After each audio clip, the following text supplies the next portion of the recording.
Welcome to the Sports Reverends podcast. My name is Dan. I'm joined with my big bro, the coach. He's not only a coach on the basketball court, he's also a coach in the stock market. I am a Reverend downtown Toronto, also a chaplain for Toronto Fire, and boy, do we got a show for you today. You know, a lot of podcasts, they'll give you something to take away, and none of it compares to what we have for you.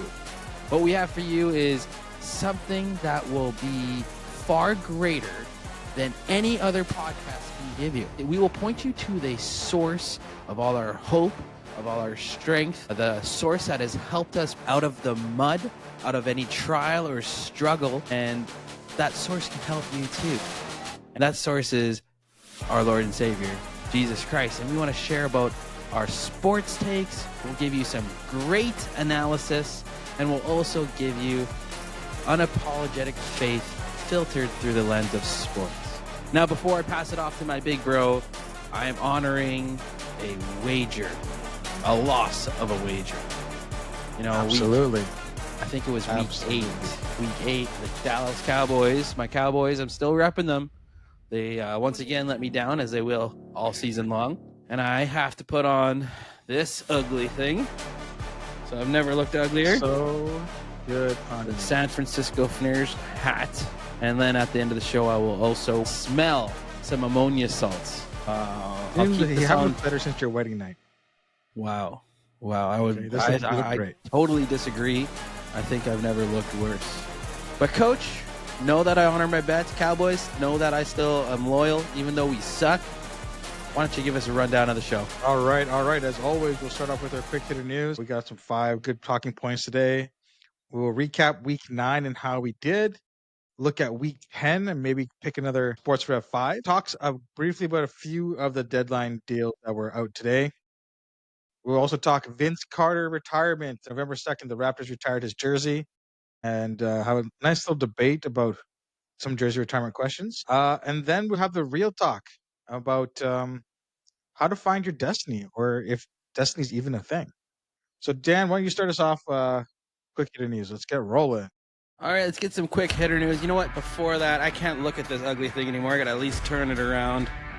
Please. There we go. The deal was you had to wear it. I don't care how you wear it. I find flaws in the game here. I'll even put a little tilt on it there. All right, here we go. You guys ready? Let's get quick going. Hitter news. Joel Embiid suspended for 3 games for pushing a reporter. I think he just wants to sit out more time. I'm pretty sure that's it. Yeah, does that count the games he's supposed to play or what? I don't know. Who knows? Garrett Cole remains the New York Yankees on a 4-year, $144 million contract. Clayton Kershaw has declined his $10 million option and is going to be a free agent, but it's likely he's going to resign with the Dodgers once again. Come on, Blue Jays. All right, number 1 overall pick. You always make me say this guy's name. Macklin Celebrini, I believe it's pronounced, from the San Jose Sharks, makes his NHL debut on Tuesday night. That's tonight. Right? We've been waiting for a long time. Rodri from Manchester City has won the 2024 Ballon d'Or. Now, wasn't that a little controversial, or what? Can you give us a little bit of feedback on that? I think Vinicius Jr. from Real Madrid felt he was the lock to win, but Rodri has put up some excellent numbers, won a lot of trophies, and I don't think it was as big as a snafu as they all felt it. And so Vinny's got a choice. Either he can step up and have a tremendous year and make himself the undisputed champ, or he can sulk and Real Madrid suck.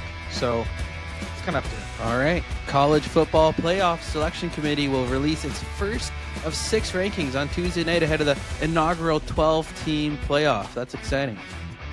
Absolutely. All right. Let's handle some business here. UrbanHope. It's our mentorship program in downtown Toronto. It's an opportunity for kids and youth to have a safe place in a very marginalized and challenging neighborhood.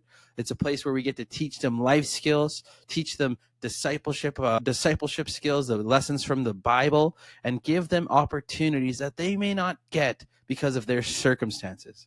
one of these is basketball. We want to provide an opportunity for basketball, for them to be noticed, for them to grow, for them to learn, for them to have a safe place to put those skills to use, both on and off the court. And that's the way Coach teaches. Good for him. If you want to support this, you want to see some more success stories, support Urban Hope. You can check it out, the link in our YouTube description. And everything that you give, if you're from Canada, everything that you give over $20, you actually get tax receipted for as well. So please continue to support. You'll see some more success stories. It's a great opportunity to build into the next generation. And thank you for all that you do.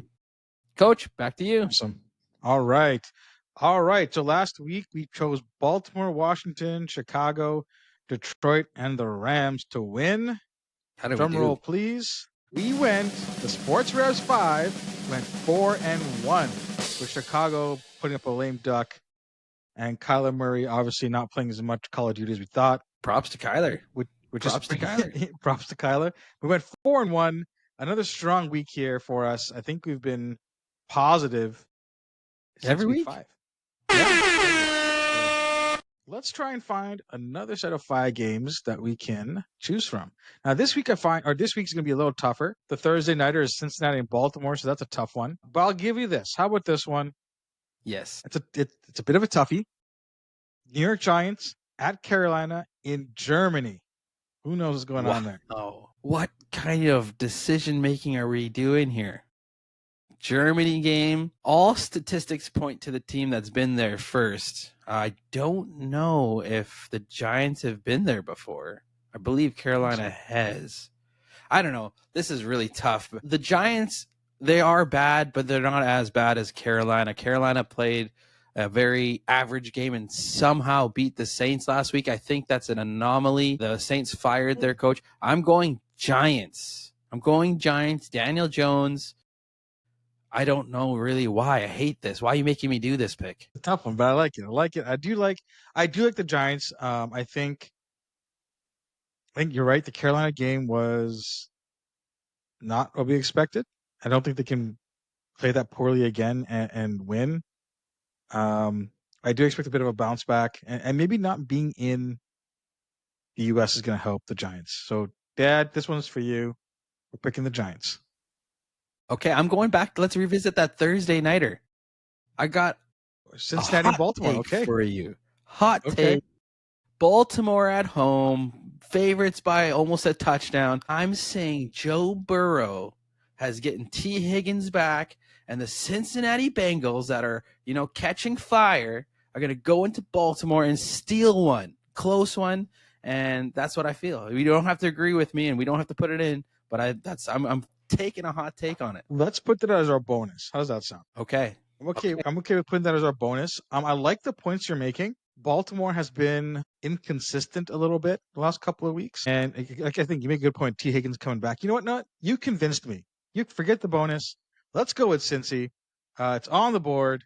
Joe Burrow. Let's see what happens next week. How about this game? The Niners coming off a bye against the Bucks in Tampa, 1:00 game. Absolutely. The Bucks had a great Monday nighter, I believe it was. Overtime, they're a short week. Niners off a bye. It's almost a guarantee. Yeah. 49ers. They pushed KC, but most likely going to be back, and that changes that whole offense. Big time. Opens up so many doors, even with all the other injuries. This one, I think we're safe to take on this one as well. Denver at KC. I think KC crushes them. Yeah, I think KC doesn't usually blow people out, but they still get the job done and win. I'm with you on that. They definitely will take it to this Denver team who got beat up, unfortunately. I think they'll put up a better fight than what you think. I think it'll be within a touchdown. I think it's at KC. That's why I think they're gonna have an easier game than the scoreline may look. Let's put it that way. Speaking of KC, Taylor Swift update. Okay, you have to do it. I drove by the sign today. They replaced the Blue Jays Way street sign with the Taylor Swift Way sign. I have it on camera. I will add it to this video. So you're going to see this live. All right? Taylor Swift. What the craziest part is? Like, she's not even Canadian. Not even Canadian. Like, She's not even good. that's a matter of perspective, and Come people after who love me. Taylor Swift, I'll let you have that. But I would never pay to go see Taylor Swift. And I probably, if I got a free ticket, I'd probably just flip it and take the money and run. So I might have had the most embarrassing moment while I was taking said picture. There was also about 3 groups of teenage girls taking the same picture of that street sign. So that was very embarrassing today. you know what? Took one for the team. Let's put it that way. I like it. I like it. Do We got you one even more? want to? Yeah, we got one more. We got the Giants, which is a weird pick. We got Cincinnati, the 49ers. We got the Chiefs. Will your Cowboys beat the Eagles at home? Dak Prescott's not even playing. Cooper Rush will be solid, but that's a guarantee too. Philly's take gonna Philly. win, but Yeah. I'm not putting Philly in. I can't do it. I'm not going against my boys. But it's not about what you want. It's what you need to for the Sports Rev 5. It's for the Sports Rev team that you're doing it Okay, for. if you let me give a bonus, we'll take Okay. Philly. All right. We'll put Philly as the bonus, and I'll let you have another one. How's that sound? Okay, this is a hot take again. Okay. People are going to sweat this one out with us if they choose the Houston Texans at home against the fire hot Detroit Lions. Ooh. Is Nico Collins going to play much, you think? That's my assumption. Nico Collins is back. I'm taking CJ Stroud and the Houston Texans, even though all this like trades, Detroit. Are we going to talk about that? Oh yeah. We're going to talk about that briefly. You can mention it now. It's fine.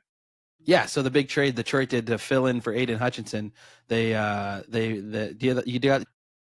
me pull it up right now real quickly. They traded for, come on, that's the Cowboys.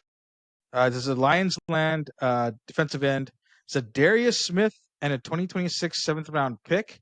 The Browns got a 2025 5th round pick and a 2026 6th round pick. ESPN has graded this a Lions B plus and a Browns B. So I think it's a good. Darius Smith has 5 sacks already this year. That's a great pickup for the Lions. It's a great pickup, a good fit for the need that they have. And I think him not having to be the main guy always makes it easier for him to dominate. So could he end up with double-digit sacks? Still taking Houston. And you know what? When I was looking at the game schedule, I was like, this feels like a gotcha game. The Lions are riding high. I think if Nico Collins gets some reps on the field, I like it. I think we go with this one. I think we go with Houston. CJ Stroud may not be having as good of a year as we had hoped, but I still think they're doing really well. So I like that. So once again, for our Sports Res 5 for week number 10, we're going with the New York Giants, the Cincinnati Bengals, the San Francisco 49ers, Kansas City Chiefs, Houston Texans, and for a bonus, because we had to negotiate this, the Philadelphia Eagles beating the Cowboys. Let's go. I like this 5+1. I like it too. So let's switch gears here. November 2nd was a great day for the Toronto Raptors and their fans.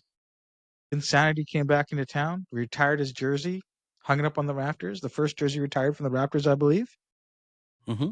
We talked about our favorite Vince moments already, but I'm going to pose you this question. And I think we have the similar feelings on this, but do you feel that Kyle Lowry, who's considered the greatest Raptor of all time by a lot of people, should have had his jersey retired first over Vince Carter? I don't know what the big deal is. I think people are hung up on because Vince Carter got it first, it's more special. And I think that's a wrong mindset. It doesn't really matter who's first. We know Kyle Lowry is going to get his jersey retired. He's going to wait till he is actually retired as a player. He's going to sign the one-day contract with the Raptors, then get his jersey retired. He's probably even going to get he might even get a statue with Kawhi. We don't know. We don't know yet. But Vince Carter, we've talked about this already too. Vince Carter put the Canada basketball on the map. He was supposed to be the next MJ. He didn't turn out to be that way, but he was that as exciting. He loved Toronto. I don't know why people have this idea that, oh, he's the one who bailed out on Toronto. Such a horrible narrative put out by it was Toronto media and the rest of the media, world media that put that out. It's confirmed that he wanted to be in Toronto. Others wanted him to be in Toronto. Sam Mitchell, the coach, even shared an interview about how they wanted Vince to stay, but it was too late because the management messed up. And you can't do that Vince, to a franchise player. player. We know you're listening out there, Vince. We love you. Come join our show one day. Absolutely. Vince has a good podcast as well. Yeah, he does. He's very intelligent. Yes. Because he went to North Carolina. Sure. There we go. Whatever you say. I will say this. I think it's special being the very first player retired for a franchise. And the fact that Kyle Lowry still isn't retired from the game of basketball plays a role in this. Many people forget the impact, like you said, that Vince had not only on basketball, but on Canada, right? The idea of, because hockey's a whole different game. Canadians love hockey, and the Americans know that the Canadians have the best fan base ever on the hockey side of things. So coming up to Canada and hearing the whole arena, that's cool. But basketball is different. The dollar was a big deal, right? We saw the Vancouver Grizzlies leave. If Vince doesn't come to Toronto, I don't think we have the Raptors stick around. Who knows?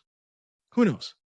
However, until I think it's a silly argument for anybody to retire a jersey until the player's actually retired, right? Does Vince get a statue outside of the Scotiabank? I don't think so. Does Lowry get one? I would debate that, but I think he will. Should DeMar? Probably not, right? But I think just to try and downplay what Vince has done is silly. Is really silly. And Glenn Grunwald, you dropped the ball, bro. You dropped the ball. But it was cool. It was really cool. I saw some videos from that night and would have loved to have gone, but tickets were steep, bro. Tickets were steep. Definitely. Well, that's okay. That's okay. Before we head and do some extra business, yes, got a game for us. Got a game. Let's roll here. We're calling it Name That Name. So I got some common, popular superstar athletes that you know. And I want to see if you know their real name. Now, the next time we do a game, or if we want to do a game, it's about you setting it up and making me get quiz. But since I set it up, you're getting quiz. So are you ready, Coach? You put the work in. Coach is ready. Coach has got a memory like an elephant. I'm going to see if we can stump the coach. And I'm going to give you the name. You're going to tell me their full name. All right? We'll start it off. We'll start it off easy. Okay?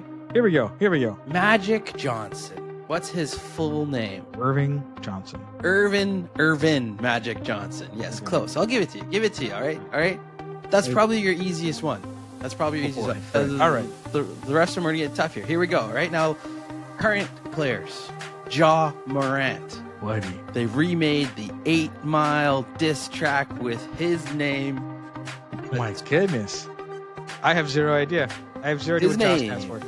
Is Demetrius Jamal Morant. Jamal Morant. I would never have gotten that on a million years. Next one, C.J. Stroud.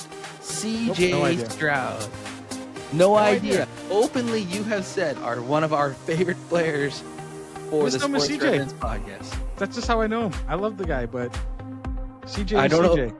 Coleridge Bernard Stroud the Fourth. I don't know where the J comes in, but that's what it says. Let's just go. We went from Irvin Magic Johnson, which is probably a 1. Yeah. We went to 100 right away. That's all I'm going to say. Yes. We went to 100 right away. We got some other good ones for you. Some huge names. All right. Here's another one. I don't think you're going to get this one. Dak Prescott. No idea. All right. This one will surprise you. His first name is Rayne. Rayne Dakota Prescott. Rayne Dakota Prescott. I know you weren't going to get this. Next one, okay? I think you might get this one. You should get this one. Steph Curry. Stephen Del Curry. Incorrect. His name is Wardell Stephen Curry the second. Okay? Wardell Stephen Curry the second. Okay, here's another one. You're definitely not getting this one. Tiger Woods. No, I do know this one. gonna say it and I'm gonna kick myself. I know his dad's name was Earl. What's his name? Give me a hint. Give me the first letter. E. Oh, jeez. All right, I'm gonna pass. I don't know. Eldrick. Eldrick. Taunt. Woods. Eldrick, Taunt, Tiger, Woods. That was a tough one. Here's an equally tough one. Also a massive name in sports. Massive. Manny Pacquiao. He's got a long one. Yes. I'm not gonna even attempt this one. Manny Pacquiao is Emmanuel Dapidran Pacquiao. Emmanuel Dapidran Pacquiao. Okay, I'll give you one that you should get. Here's one that you should get. No. Muhammad Ali. But he calls it his slave name. Yeah. And it's going to be Cassius Clay. Yes, Cassius Marcellus Clay Jr. I'll give you that one. Absolutely great job. You want an easy? I have two left. Do you want an easy one or a hard one? No, I've already embarrassed myself. Let's go with the hard one. It's fine. Okay. That's fine. Eli Manning. Yeah, I have zero idea what's his real name. You want a hint? No, I don't. It's a biblical name. Biblical name. Elijah. Incorrect. Elisha Nelson Manning. Boy, right. This is what I get for winning the bet and giving you a San Francisco hat. I think this is really hard on purpose. Pure vindictive. That was fun. Me right now. Okay, you ready? This one you should get. Okay. Kareem Abdul-Jabbar. No. Lou Alcindor. Good enough. Ferdinand Louis Alcindor. But yeah, everyone calls him as Lou Alcindor. So you got that one. That's pretty good. I got it. That's pretty good. Older ones I got. Yes. Well, the easy ones you got. The other ones were pretty tough. So I had fun looking those up. I'm glad. I bet. Let's handle some business. Let's handle some business, guys. I may not be able to get all the athletes' names, but I can help you learn how to trade in the stock market. Check us out at www.train2invest.com. That's train the number 2 invest.com. And if you are looking at your bank statements, looking at your financial forecast, and you're looking at it and you are puzzled and you have no idea what the numbers mean, and all you can think about is inflation, we are a company that teaches you how to trade in the stock market by yourself, getting rid of the broker, getting rid of the middleman, because no one is going to take care of your money like you will. And my job and our job here at the company is to make sure you are equipped with all the tools and skill sets necessary so that you don't need me after the course is done. That's the beauty of it. We want to make sure that novices can learn to trade in the stock market. We want to make sure that you can teach your spouse, your kids, and their kids going on and make it a lifestyle thing, because financial freedom is amazing. And it allows you to do more things well. It allows you to live the lifestyle you want, but it also allows you to support the things you want. And we love to support the charities that we're invested in. We love to support our partners across the world who spread the love of God. And God asks you to be a good steward of your money, and this is a way to do that. So if you are looking to find a way to maximize your returns, plan for your retirement, and start thinking about what's next, check us out, www.train2invest.com. Download the free ebook, message us, and we'll get back to you and connect and see if what we do is a fit for what you want to do with your life. So that's it. Check us out, and let's go on from there. Wait, let me give you a little testimony for Train to Invest. Sure. There's Absolutely. a pastor in North York. His name is Gary Nettleship. He has taken the Train to Invest course. He's very open about sharing how it's totally helped him with basically have financial freedom. Part of his heartbeat for financial freedom was being able to help his church that he started out as interim pastor for, help them get out of debt. They had massive debt, and he's been praying and putting it in God's hands, and God blessed him through Train to Invest, and he therefore then blessed his church in great ways, and obviously with other partnerships as well. They actually had this last Sunday their mortgage burning service where they have finished that's amazing. the mortgage at the church. So that's it's amazing. really cool, and he gives credit to you and Dad and Train to Invest, and so that was just a great testimony I wanted to share. Oh, I love that. Shout out to Gary Nettleship. So now time for the favorite part of our podcast, the real talk. And it's a bit of a interesting one because it's an bit of out there topic, but a destiny and understand what God has for you in your life is a little harder because that means you have to give up control. So let's talk on the sports side. Start off with this at least. It seems like there are teams out there that are just destined to be winners. There's a lot of examples where teams have been at the verge of winning a championship and they've gone to the top, gone on the top, but they just couldn't get over the hump. And then one year it just clicks. And it's like, oh, finally. Or there's teams that are built like superstars, like the LA Dodgers. And it seems like it's just a destiny that they're going to win the World Series. So you can think of the Kansas City Chiefs. They've built a dynasty. It's like, who can beat them? It's hard to think about a team beating them in the playoffs. You look at MJ and the Bulls. If he doesn't retire for those 2 years, the talk is, could they have gone a whole decade of winning, right? So it seems like there is destiny involved in this. Some people might call it luck, but how about the question is, as an athlete, can you manufacture or shape your destiny to winning? I think you can absolutely set yourself up for the best possibility to win. Sometimes it doesn't work out. Sometimes you look like a guy like Dan Marino. Great example. He would be considered top 3 quarterback if he had won a Super Bowl. And he did pretty much everything he could possibly do to get there. I don't know how much more he could do for him to win. Sometimes the cards don't fall the right way. There is the luck factor that is in sports. Now, I would say you do the right things, you do all the work to set yourself up to be able to win. Most of the time, you're at least going to reach your goal at some point. I really believe that. I really believe what you put into it, what you work out, and it has to obviously have a luck factor into it, but it starts with you. And maybe the way you start and maybe the way you conduct yourself, the way Michael Jordan conducted himself was not only to make himself great, but to bring everyone with him. That was part of his charge. So I think, yes, you can, but there is a luck factor for sure. Yeah, I think a really easy example is LeBron James. He came into the league looking like a man-child, right? He looked like he was built and ready to go. Yes. That's just part of his physical attributes.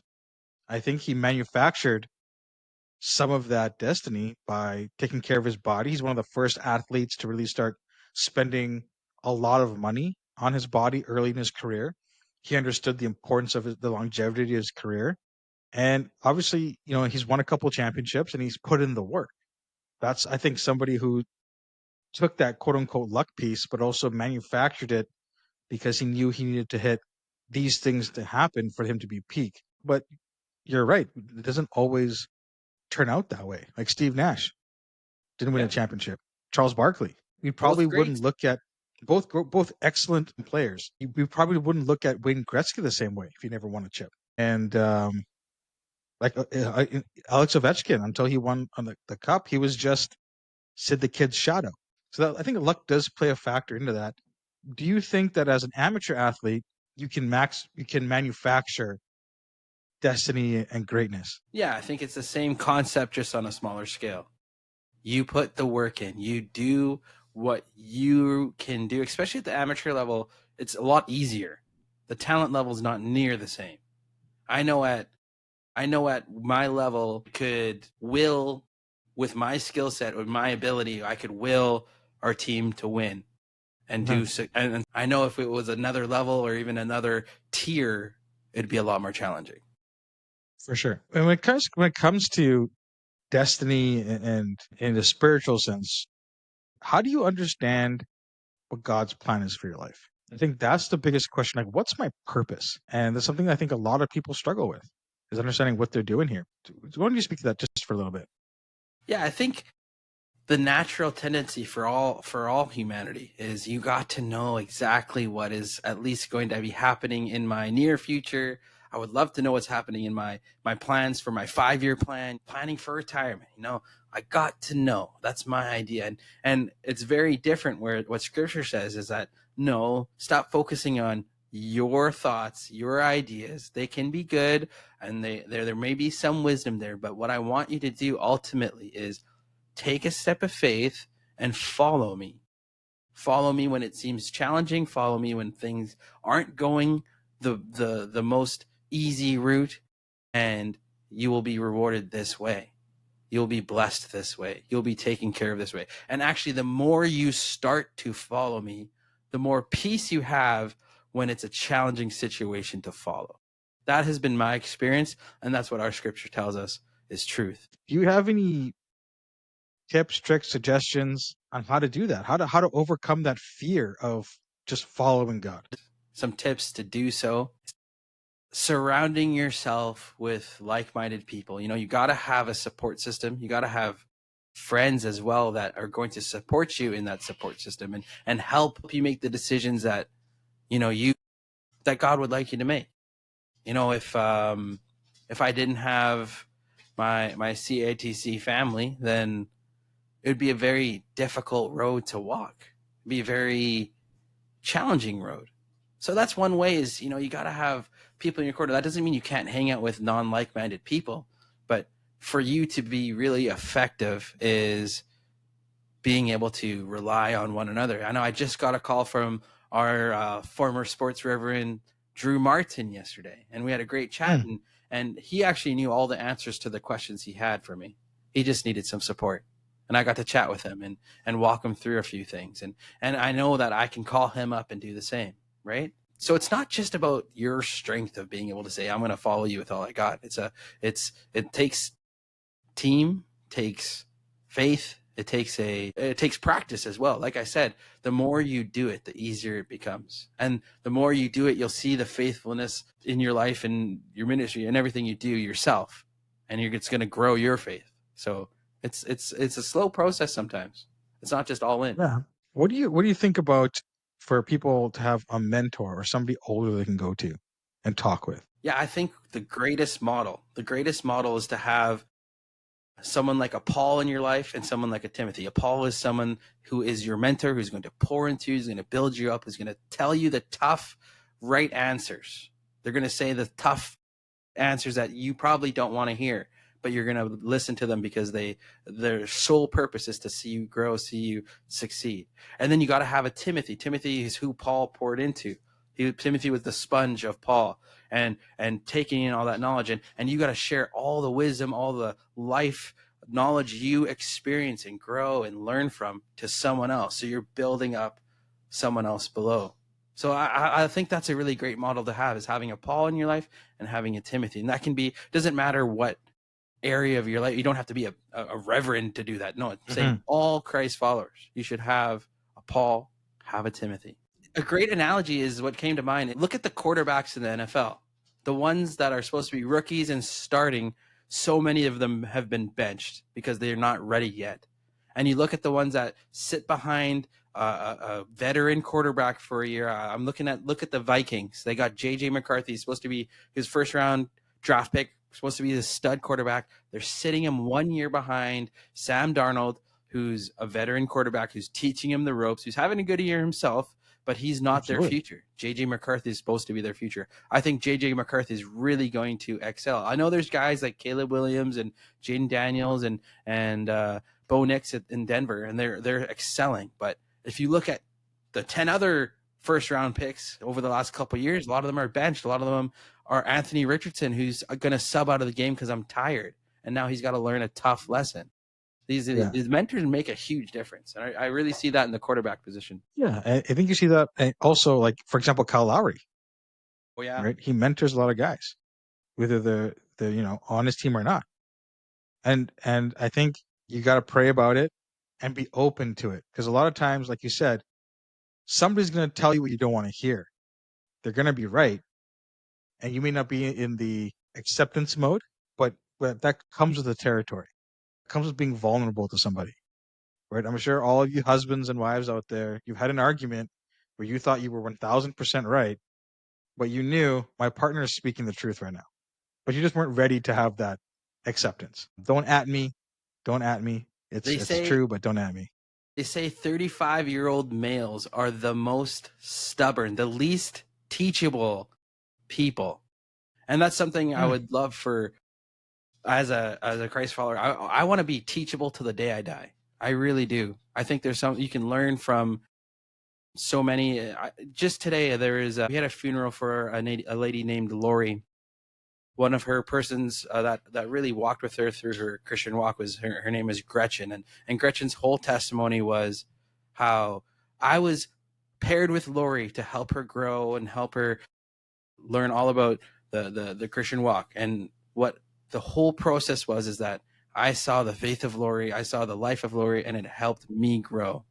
And I thought that was just, it was so important to hear, a very powerful thing for someone of that stature to say. You know, she's a former CEO at like CIBC. Like she's a well educated person, and she's saying that this little lady who had so much struggle is the one who helped her out of the mud herself. And yeah, I think that's incredible, because you'll find, we'll call it inspiration, from places you don't expect it. I think that also ties to what's God's plan for you, because if you're like me, I'd love a 5-year map laid out where I have all the points on the map, and I know I got to get here, but that's typically not how it goes. You like that daily. You're one of those structured daily people, and I'm that's a okay. It's not a planner. bad thing. Yeah. Big time. You're a big But time I think planner. big time planner. But I think God doesn't work that way. He'll just say, and I mean, I'll give my life as example. There'll be prompts where, okay, go talk to this person, or pray about this, or move to Toronto, just cause things that happen where you don't expect it. But then when you're obedient and you just kind of follow, and even though you're hesitant, there's blessings that occur. Even though there's challenges that happen, there's blessings that occur. And I think for all those type A's like me who love to control everything, giving up and that control to God is very hard. It is very hard. Okay, Coach, why don't you actually just share about your move to Toronto, how challenging it was, and even up until recently, you didn't even know the answer of, is this the right move for me? Yeah, you're asking all the hard questions now. You said real talk, so here it is. Yeah, I moved to Toronto in June of 2021, and so I've been here in 3 and a bit now. And there's still a part of me that wonders if I made the right move. That part of me is the doubt part. I don't want to say the human part, but the part that it struggles to give up planning to God. And I know in my heart of hearts that I need to be here. Am I going to be here for the rest of my life? I don't know. But for this time and season, I need to be here. So I went through a divorce, and that crushed me emotionally. It crushed me financially. It crushed me in so many ways that making the bed was the highlight of my day. And so I got a call from one of my old bosses asking for a reference for somebody who used to work for me. And honestly, I just felt prompted, and I never do this. I felt prompted to just say, hey, I'm looking for a job. So God moment number 1 was that. And I opened my mouth and I said, hey, I'm actually looking for a job too. Him and I were pretty close. So he got me the interview, put a good word in, got a job at Bison. He's a big basketball fan, and we would chat and in his office about basketball when I first started. And then we talked about business. And it came up maybe the first or second week I was in his office, and he said, hey, have you ever thought about moving to Mississauga? We always need good leaders there. And in my head, I'm like, yeah, that's cool. I mean, Toronto's fun, and Daniel's there, and it would be something different. First we ever spoke of it. Last we ever spoke of it. 9 months later, he's telling me, hey, there's a job opening. Go apply. So after 30 plus years or 30 years in Winnipeg, I was like, you know what? I'm ready for a change. And I applied, got the job, and moved out here. And that was something very difficult because I've never lived on my own, and now I'm in a different city. I only know 2 people, and they both live in the same house. And it was a challenge. And I still wasn't, it wasn't like everything was fixed because I moved. I was still emotionally damaged, wasn't exactly walking the closest with God. And it was just, at first, it felt like it was a change for the sake of making a change. And I threw myself into work, and I figured, that would solve my purpose issue. But it didn't. There was still, there was a hole in my heart, and something was missing. So I threw myself into volunteering at church, and I'd come early, stay for both services, do the sound, whatever. And I wasn't doing it initially because I wanted to. I did it because I felt like just by doing something, it would fill the hole in my heart. And that's not why you should do something, right? And so after, a couple of months, I was like, I enjoy the people at church in the city. I enjoy, hearing my little brothers preach, which was also very weird to accept because he'd grown up so much. And I just started to enjoy volunteering at the church and enjoy giving and not having to be upfront to do that, just, in the back, making sure things went well. And slowly but surely, God was chipping away at me and chipping away at me and chipping away at me and was transforming my idea of myself. I didn't need to have a big house, 2-car garage, BMW in the front yard. I didn't need to have brand name everything to be successful, because that's an earthly definition of success. What I needed to do was reconnect with people on a real level, talk about my struggles, not only because it's therapeutic and you need to talk about things, but also because people are going through things themselves. And they can connect with you in a way that, oh, hey, this person understands what it means to be depressed. They understand what it means to feel alone. They understand what it means to feel like they've lost everything, right? And sometimes when, for example, my parents have never been divorced. They didn't know how to talk to me about these things because they've never experienced it.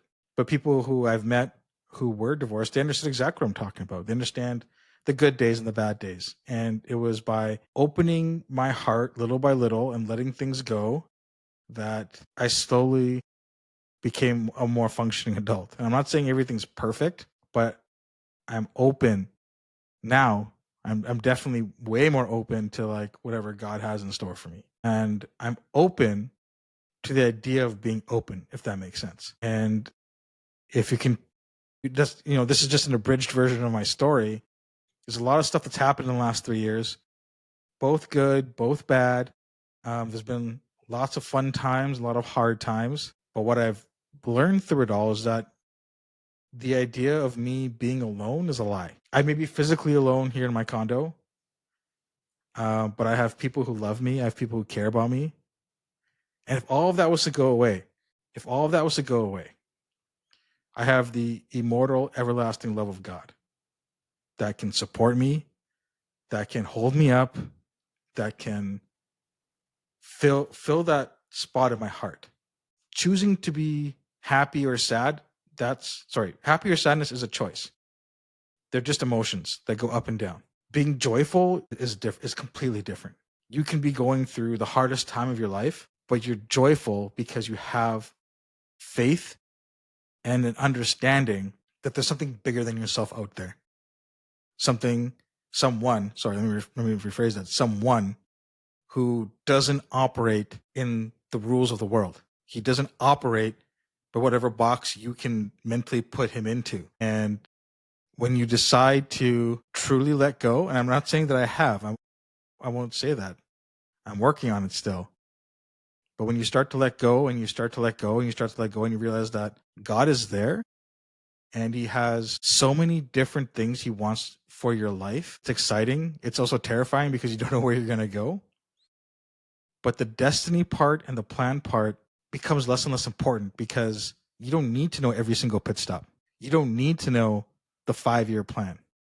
You don't need to know the little details that you want control over because you don't need to control things. There is a God who loves you, who doesn't change, who's all powerful and all knowing. And no matter what darkness you may feel, however lost you may feel, he doesn't change. You're the one who changes. And whether you veer to the left or the right, whether you take the wide path from Pilgrim's Progress, for those of you who ever read that book, and I'm dating myself there, I know. God will lead you back to the straight and narrow if you let him. And he will put people in your life, he'll put experiences in your life that will change you. Daniel loves to say, I prayed you into Toronto. And that's because God put it on his heart. Whether he prayed or not, I'm sure God would have brought me here. But knowing that now our family's here, more of our family, and instead of moving halfway across the world, that we're all here and we spent Thanksgiving together as the 3 siblings.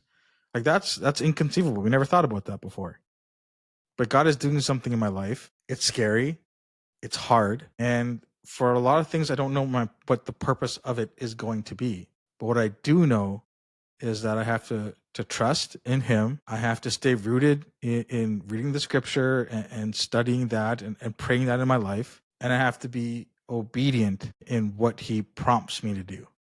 Sometimes that obedience is like a loud siren, and this is the easy thing. I gotta do this. Sometimes it's a smaller prompting. And this is part of my testimony. And this is part of where I'm at today. He's always there for you. He's all knowing and he's all powerful. Yeah. That's the God we put our faith in, and that's how we know our destiny is going to be okay. He's already told us in scripture how our destiny is going to be okay for all those who believe. All those who believe will be with him in heaven one day. Absolutely. Let's wrap up. I think you have one more thing to do before we call it a day. All right, here we go. Why don't you tell everyone? Here we go. No, tell everyone our stuff first, and then we'll... Sure. All right. Yes, you can delay this a little bit longer. That's fine. Make sure you check us out on YouTube. Like, subscribe, and share the links. Engagement is always great. Check us out on X. For all you old heads out there, check us out on Facebook. And Instagram. Instagram is where we love to interact with our fans. A lot of clips we posted there as well. The Sports Reverends 5. Daniel taking his sniff of the smelling salts will definitely be posted there. And it's an easy way to share. If you like what you've been hearing the last couple of weeks, please make sure you share it with your friends. Get the engagement out there. Any sort of comments are always greatly appreciated. And we thank you for your support. And we love you guys. And God loves you more. All right, show me how I'm supposed to sniff. Because last time I tried to sniff, and it was like, it hit me before I could even finish my breath. The way I've seen it on TV, you just got to get your face in there and sniff. Example. Show me. Okay. That's what I saw. All right. It's going to do. A Ready? nice big sniff. Here it is, our ammonia salt. I lost the bet. I'm wearing this stupid, ugly hat. Here, I'll put it on here. Thank you. Still love my Cowboys, but I'm honoring my bet. Here we go. Here we go. Oh, yeah. There we go. There we go. I'll run us out because you probably can't speak. We love you guys, and like, subscribe, and share.